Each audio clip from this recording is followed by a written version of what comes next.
Breathing right to heal, ancient wisdom in modern medicine. The forgotten story of your breath. There's one thing you do about 20,000 times a day and barely notice: breathing. Our ancestors called it chi, prana, the flow of life.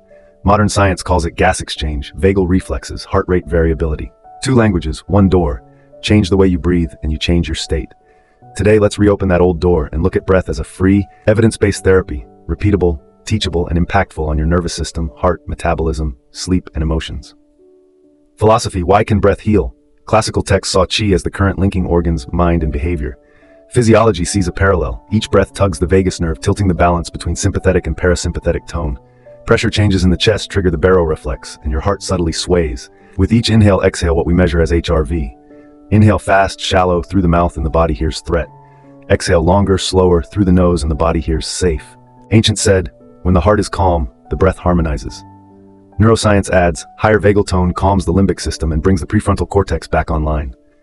Traditional cues: tongue to the palate, nasal breathing, belly rising and falling, align with modern findings. Nasal breathing raises nitric oxide in the sinuses, a molecule that dilates vessels and improves oxygen delivery. Different roads, same switch. Breath is the liver for your nervous system. Practice: 5 medical effects of proper breathing. 1. Brain and emotion. Slow breathing with longer exhales boosts parasympathetic activity and tones down the amygdala. You feel less jittery and gain half a beat before reacting, enough to choose kinder words. 2. Heart and blood pressure. Breathing around 5 to 6 breaths per minute, resonance breathing, synchronizes chest pressure oscillations with baroreceptors, improving HRV, a predictor of stress resilience. 3. Metabolism and CO2. We often overbreathe to dump CO2, but adequate CO2 tolerance helps oxygen leave hemoglobin and enter tissues, the Bohr effect. Breathing less but deeper with a soft pause after exhale builds this tolerance. Clearer head, warmer hands and feet.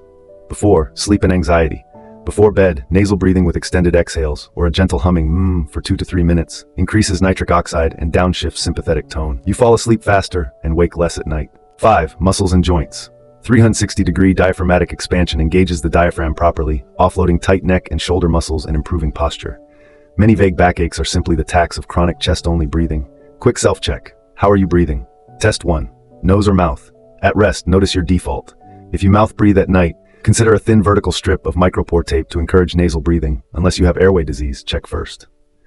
Test 2. 360 degrees. Place hands around your lower ribs. Inhale, belly and lower ribs expand forward, back, sideways. Exhale, the ring narrows. If only the upper chest lifts, you're breathing shallow. Test 3. Bolt score. Breathe normally for 3 breaths, exhale gently, hold and time until the first natural urge to breathe, no straining. 15s equals low CO2 tolerance, 20-25s equals moderate, 25 to 30s plus good. The goal isn't records, it's gradual improvement week by week. Your 5-tool breath kit, right tool, right moment. 1. Diaphragmatic 360 degrees, your daily base. Posture.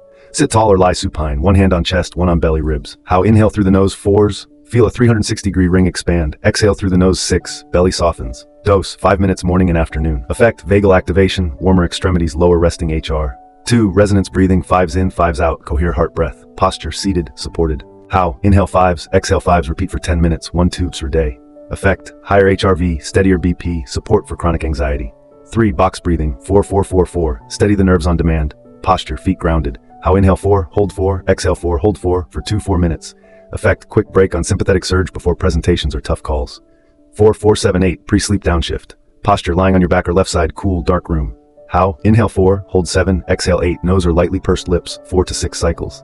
Effect: longer exhale triggers sleepiness, fewer midnight awakenings. 5. Nasal humming, open the nose, boost NO. Posture: relaxed seat. How? Inhale nose 3 to 4s, exhale with a soft 6 to 8, feel sinus vibration 2 to 3 minutes. Effect: clear nasal airflow, clear head sensation. 4 everyday scenarios and what to use. Spiking anxiety, fast heart, 2 minutes box, 4-4-4-4, then 6 to 8 minutes resonance, 5/5. Mid-afternoon slump, 3 minutes diaphragmatic 360 degree, step outside for 200 to 300 brisk steps, drink water. Skip late coffee. Before training, 2 minutes humming plus 2 minutes 360 degrees to wake the diaphragm. After, 3 minutes long exhale, 6/8 to downshift. Can't fall asleep, 10 minutes light hygiene, warm lights, screens off, 2-minute brain dump, then 4 to 7-8 for 5 cycles. A short case: change your breath, change your day. Lan, 38, felt palpitations before meetings, slept poorly, woke drained. A 14-day plan: 10 minutes resonance in the morning, 3 minutes 360 degrees at lunch, 2 minutes box before leaving work, 4 to 7 to 8 at bedtime. Plus, nose all day awareness. 2 weeks later, resting HR down 3 to 4 BPM, sleep onset from 40 minutes to 15 to 20, far fewer pounding heart episodes.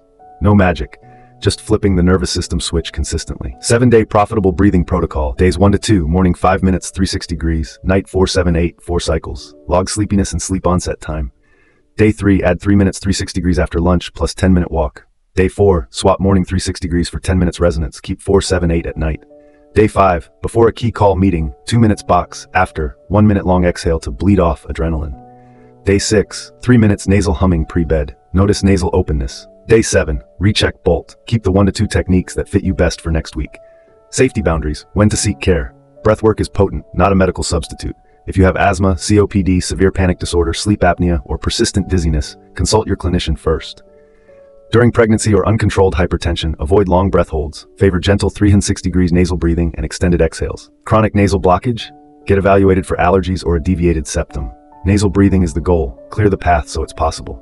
Closing philosophy. Breath is the body's language. Ancients devoted a lifetime to one character, chi. We now have HR monitors and HRV graphs. The essence hasn't changed. The habit you repeat is the medicine you take. Breath is how you tell your body you're safe. When it believes you, it self-repairs. Heart settles, vessels open, digestion resumes, the mind quiets. You reclaim the rarest asset, an inner pocket of peace. A 1-minute invite, practice now. Sit tall, soften your shoulders. Inhale through your nose for 4, feel the lower ribs expand 360 degrees. Exhale through your nose for 6, as if setting a cup gently on a table. Twice more. Warm hands, lighter forehead, that's your parasympathetic system saying hello. Tonight add 4 cycles of 4 to 7, 8 before bed. Tomorrow morning, try 10 minutes of resonance before touching your phone. Deposit consistently, the interest will arrive. Ancient wisdom, modern physiology, one liver. Breathe well, and you give yourself a switch, from alarm to calm, from scattered to rhythmic, from tired to present. Sometimes that little switch is the medicine we've been missing.